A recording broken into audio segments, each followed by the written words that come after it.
खुलुमबाय बे समावहाय आं कामदेब दैमारि सनितपुर जिल्ला दुलाय बाथौ गौथुम धेकियाजुलि बियाबनि सिङाव थानाय हिंगिरि गुप्तेश्वर गोथार बाथौ थानसालियाव आं दंफैयो आरो दिनै हिंगिरि गुप्तेश्वर गोथार बाथौ थानसालियाव गोथार बाथौ थानसालि लुफुंनायनि खुन्था गायसननाय हाबाफारि आरो बे खुन्था गायसननाय हाबाफारिनो जों दंफैयो सनितपुर जिल्ला दुलाय बाथौ गौथुमनि मोनसे समनि गोलाव सम बिबान मोननानै दुलाय बाथौ गौथुमखौ दैदेनबोनो हानाय वेस्ट तेजपुर आनसलिकनि लोगोसे खेलमाटी गामिनि आजिरा मोननाय फोरोंगिरि शान्ति रन्जन बसुमतारी सार बे समाव जों दंफैयो बिथांजों लोगोसे बिथांनि गासै नखरा बे समाव जों दंफैयो आरो बिथांखौ जों नोंथांमोननि सिगाङाव बरायनो सानबाय गिबियावनो सारखौ बरायबाय खुलुमबाय सारनि मुंखौ खोन्थागोन नामा आंनि मुङा जाबाय मुस्रि शान्ति रन्जन बसुमतारी बारग' आफादगिरि सनितपुर जिल्ला बाथौ गौथुमनि दुर्न कछारी मोर नाम श्री अनाश्वरी बर' नमस्कार मोर नाम श्री बिश्वजित बसुमतारी खुलुमबाय आंनि मुङा पूजारानी बर' खुलुमबाय आं प्रणति बसुमतारी नमस्कार मोर नाम बन्दिता बसुमतारी बिथांमोना शान्ति रन्जन बसुमतारीनि नखरनि गासै सोद्रोमाफोर आरो बिथांमोना गासैबो दिनै बे सिंग्रि गुप्तेश्वर गोथार बाथौ थानसालि लुफुंनायनि खुन्था दानगिरि महरै नुजाफैदों आरो खुन्था दान बरायदों बिथांमोननिफ्रायनो जोङो जिहेतुके सनितपुर जिल्ला दुलाय बाथौ गौथुमनि गोलाव सम बिबान मोननानै खामानि मावबोनाय लोगोसे बे सिंग्रि गुप्तेश्वर बाथौ थानसालिखौ लुफुंनायाव बिथां मदद खालामदों बिथांनिफ्रायनो जों मोननैसो सिंग्रिनि बाथ्रा सोंनो सानबाय सार नोंथाङा जिहेतुके सिंग्रि बाथौ थानसालि गायसनजेननायनिफ्राय हयथ' बेनि माखासे जारिमिनखौ मिथिगौ बे सोमोन्दै नोंथाङा मा बुंनो नागिरदों आं मिथिनायाव बेनो आबै अनाय सिंग्रि गामिनि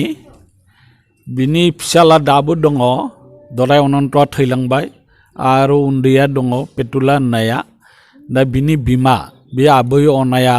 बुंनाय हिसाबै बे सिंग्रि गामियाव बे सिंग्रि जिथु मन्दिर शिब मन्दिर बे शिब मन्दिर बेखौ बर'फोरानो बेखौ आबिष्कार खालामदोंमोन बे बर'फोरानो आबिष्कार खालामदोंमोन बिनि खालामनायनि जाथायानो जाबाय मा बेवहायना मा होनो खाम सिफुं हाबावहा मा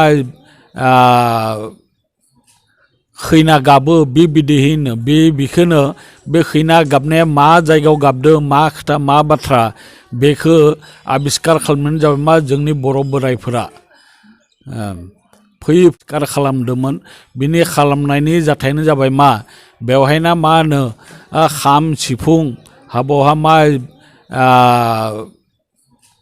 खैना गाबो बिदिहैनो बेखौनो बे खैना गाबनाया मा जायगायाव गाबदों मा खोथा मा बाथ्रा बेखौ आबिष्कार खालामनायानो जाबाय मा जोंनि बर' बोराइफोरा फैयै नुबाय नामा बेनि बे जिथु मन्दिर बेखौ नुदोंमोन बे नुनायावहा दा बेवहाय बे जोंनि बर' नोंथाङा दिनै सिंग्रि गुप्तेश्वर गोथार बाथौ थानसालि बे मुहूर्तआव लुफुंबाय थानाय अबस्थायाव नोंथाङा सफैदों आरो नोंथाङा खुन्था दान मोनसे होदों बेनि सायाव नोंथाङा मा बुंनो नागिरदों खुन्था दान होनायनि उद्देश्यआनो जाबाय मा जोंनि बाथौ थानसालिया जोंनि बर' माहारिनि बाथौ थानसालिया अराय सम जौगाथों बे बुहुमावहा बे बाथौसालिया जोंबो जाहाथे मोनसे बृहत मोनसे दरबारावहा जाहाथे जोंबो मोनसे जायगा मोनो बिनि थाखायनो बे बाथौ थानसालियाव आं खुन्था मोनसे दान होनाय जादों आरो बे दान होनायनि लोगोसेनो जोंहानि न'खरनि फेमिलिनि मोजांनि फारसे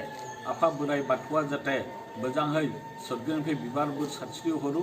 बयखौबो जय जय मय जानानै थानो हानायहै बिनि थाखायनो आरोबाव आं बयखौबो आं खावलायो बयखौबो लुबैयो आं बयबो जाहाथे लैहोर फैनानै बे बाथौ थानसालियावहा जोङो आर'ज लानांगौ आरो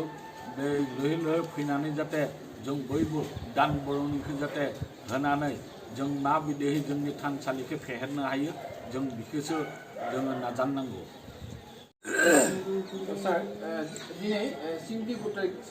बाथौ थानसालि लुफुंनाय बेलायाव गभर्नमेन्टनिफ्राय बिदि जेबो आसुनि फैयाखै अब्लाबो दिनै गोथार बाथौ थानसालिखौ लुफुंनो नागिरदों बे बेलायाव नोंथाङा रायजो राजाखौ मा फोरमायनो नागिरदों? गभर्नमेन्टनिफ्राय जेबो मोनाब्लाबो जोङो बेखौ नाजानांगौ गावनि बिफा धोरोम बाथौ धोरोम बे धोरोमखौ जोङो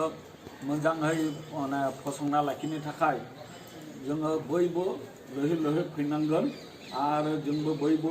बेनि फारसे जों दान बरंनि होनो हानाय जानांगोन अब्लासो जोङो बे थानसालिखौ जोङो माने मोजाङै खुंना लाखिनो हागोन बेखायनो आं खावलायनो लुबैयो जे जोंनि बर' माहारिनि गेजेरावनो बयबो न'खरावहा फरायग्रा गथ' गथाय दङ जोंहा आरो सोरबा गोदानै गारि लादोंब्लाबो सोरबा फैनानै बेवहाय माने दान बरंनि एसे होफैनांगौ मानो होनब्ला माने बे दान बरंनि होनायावनो बाथौ